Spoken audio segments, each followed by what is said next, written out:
Phase 2 preparation guide. Shit, didn't click on it. Alright, here we go. That's the boss right there.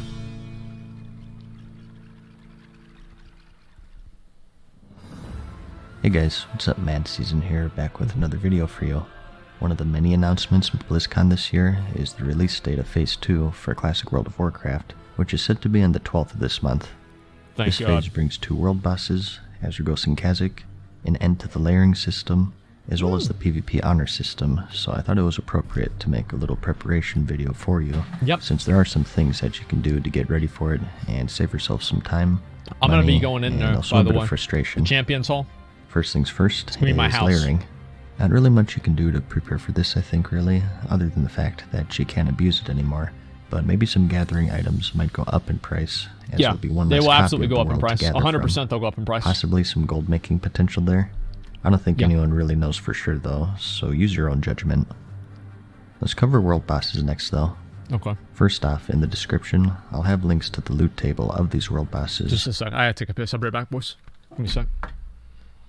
Oh, shit.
Okay, I'm back. Sorry about that.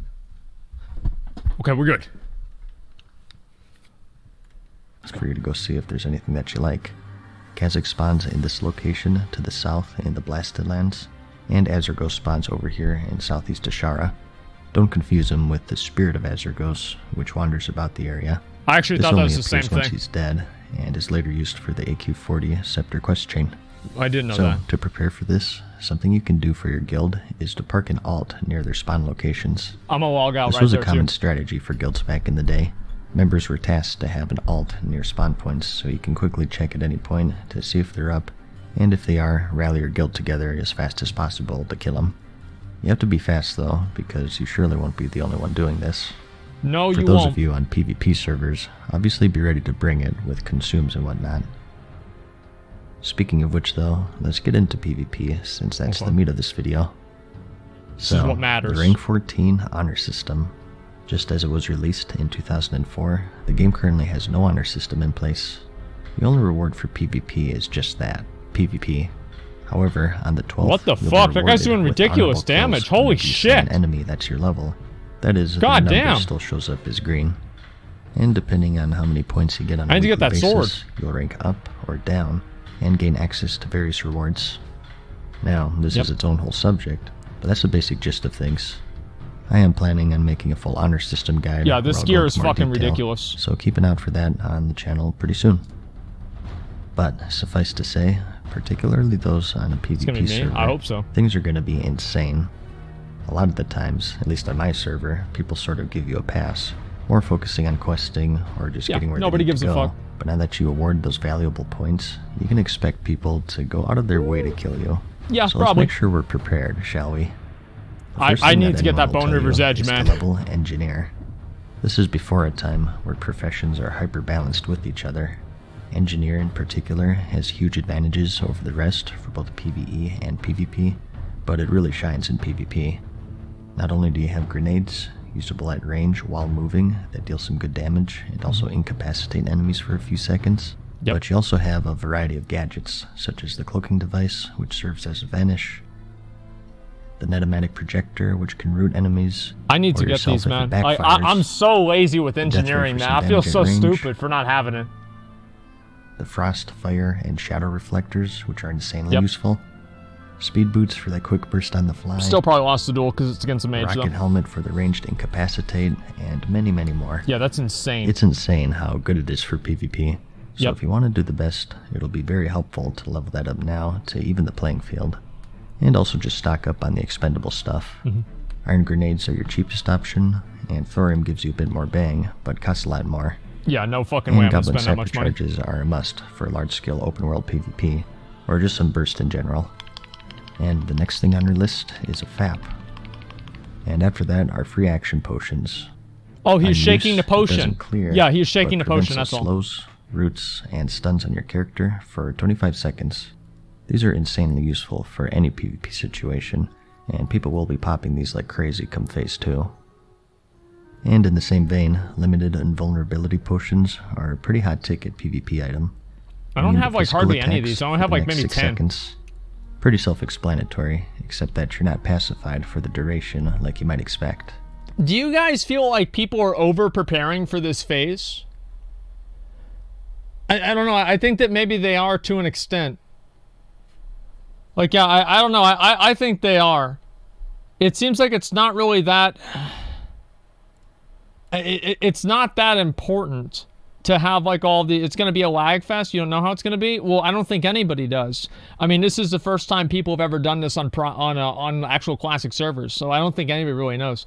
No, since the over-prepared make it worth it? I mean, but is it really? I don't know. Like, I guess to me... I feel like people are just so strongly over-preparing for this whole, like, Phase 2 stuff and, like, getting all of these items and all of that kind of stuff. Whenever I feel like most of the combat is just going to be, like, really large-scale PvP, especially for streamers. If you don't buy these before Phase 2, at least now you know of their existence, Yeah. so you can realize what's happening when someone else uses them. And healing potions as well. Pretty straightforward. I'm not sure about the market shifts on this one, as it's not tied to just PvP, but still, probably worth picking up now just to be safe. And just in general, gold farming right now is going to be advantageous if you do plan on ranking. Ranking anything past 10 becomes extremely competitive, and any time spent farming gold to keep yourself stocked up on all of this stuff is time you could be spent PvPing and getting honor kills. You don't earn any gold at all from PvP in Classic, so do yourself a favor and stock up on last minute gold to make sure that you can grind without going broke. And next, you have your epic mount, kind of dual purpose here. We've got that, boys. 1, to get away from people, and 2, to chase down people. It is pretty much a must for PvP servers, or else you'll just be left in the dust. You're going to be having a really bad time. In addition to this, I also recommend picking up 3 different items to increase your mounted speed even further. One is, if you're a blacksmith, a pair of boots with the mithril spurs attached to them. These increase your mounted speed by 8%. And next is a pair of gloves. Does that stack with the carrot or not? Like, I actually have no idea if those two things stack with each other, because if they do, I feel like, yeah, I probably should get both of these as fast as they do. Holy shit. Okay, yeah, I do need to get both of them. With the riding skill enchant, this is another 4%. And lastly is the 3% carrot on a stick trinket, Oh, right. which you get from the Gazrilla quest in Zul'Farrak. I'd probably only use this You to get the run quest people itself down. from the Shimmering Flats. In total, this is 15% mounted speed with the spurs and Damn. 7 without, and it's pretty noticeable actually. If you're worried about item swapping, an add-on that I always tout is called Item Rack. This allows you to quickly equip any set of gear from the stuff in your bags, even being keybindable. I need to get that too. I have my bind set to shift 1 through 5 if you're curious. Yep. I got my PvE set, the PvP set. The I'm pirate also set? working on some Frost and Shadow Resist. Super Yeah, handy for I need to get PvP, this done and too. also just weird stuff, such as a mount speed set. Casting bars are also going to be a must. Yeah, I need to download this This too. isn't part of the default interface in I haven't really Classic, taken this very so seriously it's pretty so far. crucial for PvP especially. There are a few different ones, but I'll have the one that I use in the description, along with the rest of these add-ons of course. And aura durations are also super handy for PvP. By default, you just get this little icon until they disappear, but this add-on gives you a visual cue when they're about to run out. Yep. It's useful for knowing when to reapply that hamstring or They added whatever. that shit back in retail WoW like I later also on. use Dismounter. You may have noticed that to use any ability, you have to manually dismount first. This one just auto-dismounts you when you try to cast any spells, so it's just a convenience thing. Omnibar is an add-on that tracks enemy cooldowns. Oh, that guy I think is in my The guild. mage uses Frost Nova, and you I know know when who it's that up again. is. Pretty self-explanatory. He's And trinket backpedaling, menu making is us gonna look be a great. must as well, especially if you're an engineer. This just gives you a little interface to quickly switch trinkets on the fly, even allowing you to queue them up to switch as soon as you drop combat. It's very simple. You just left click to put it in your first slot, and right click to set it to the second. And a swing timer is an add-on that I recommend to pretty much any melee class. It tracks the timing of the next swing of both you and your target, so it's just handy for kiting. There's a minigame called Jousting that you'll want to do as melee. Basically, you go in when Yeah, your you're bar is running in full, for the attack and thing, you yeah. stay out when your enemy's bar is full. It gives you a big edge It's in more melee important fights with, like, while avoiding casters and days shit, when or, you try and go one-handed from point users. A to point B. And speaking of which, though, casters. getting every flight path is something you should knock out as well.